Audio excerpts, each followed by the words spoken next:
Verificare Senila, partea dreaptă a excavatorului JCB 86C2.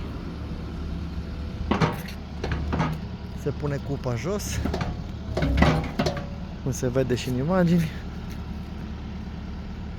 după care se ridică de o parte și se înaintează sau se merge înapoi cu Senila care vrem să o verificăm. Și acum se ridică.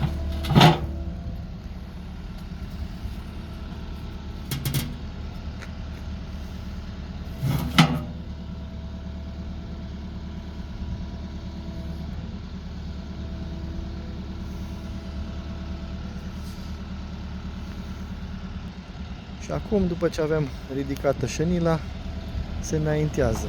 Se ascultă zgomote, se văd jocuri și toate cele la Senila.